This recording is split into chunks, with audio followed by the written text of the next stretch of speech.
Good evening and welcome to Pakistan Today News from our New York studio. I'm Victoria Lane. We begin in the Middle East, where the Israeli army says 9 of its soldiers have been wounded in southern Lebanon in 2 separate incidents. According to reports, an anti-tank missile strike left 1 soldier seriously injured and another moderately wounded. Overnight, further escalation saw rocket fire injure 1 soldier seriously and 6 others moderately.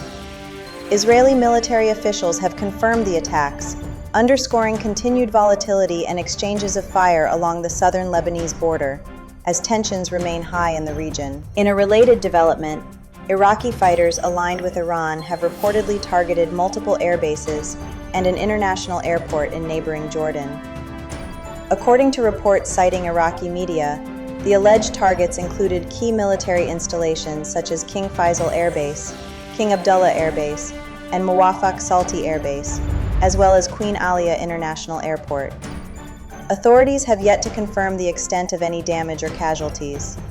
The incidents highlight a widening pattern of cross-border hostilities, raising concerns about further regional escalation. Meanwhile, the United States and Iraq have announced plans to intensify cooperation aimed at preventing pro-Iran attacks and ensuring Iraqi territory is not used to target U.S. interests.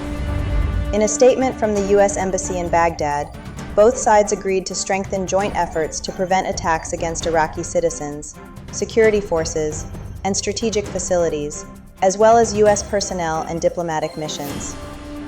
The move signals a renewed push to stabilize the region and counter the influence of Iranian-backed groups. Turning to global markets, oil prices in Kuwait have surged past $118 per barrel. According to the Kuwaiti news agency, the price rose by over $8 to reach $118.93 per barrel. Analysts warn that continued volatility in energy markets could have far-reaching consequences, particularly for oil-importing nations facing rising fuel costs and inflationary pressures. In Washington, a U.S. House Armed Services Committee panel is calling for a full public hearing on the ongoing war against Iran. Lawmakers have expressed concern over what they describe as a lack of transparency regarding strategy, costs, and the potential for U.S. ground operations. Democratic members argue that routine briefings are insufficient and are urging greater public scrutiny as the conflict enters its 2nd month, with debates intensifying over its human and economic toll.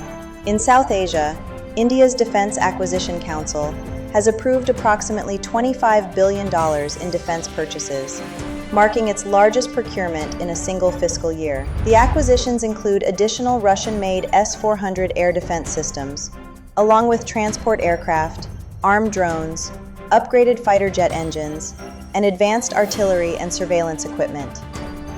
Despite expanding defense ties with Western allies, Russia continues to play a key role in India's military supply chain. Now, back home to Pakistan, where the federal government has established a high-level task force to reform the legal wings of the Federal Board of Revenue. The initiative aims to address long-standing inefficiencies in handling tax and customs litigation across various court levels. For more on this, we go to our Islamabad correspondent, Sarah William. Thank you, Victoria. The newly formed task force is being chaired by Shad Mohammed and includes senior legal experts tasked with overhauling the FBR's legal framework. Officials say the focus will be on improving coordination, strengthening case tracking systems, and addressing structural weaknesses that have contributed to delays and backlogs. The panel is expected to recommend measures that enhance the government's ability to defend revenue cases more effectively.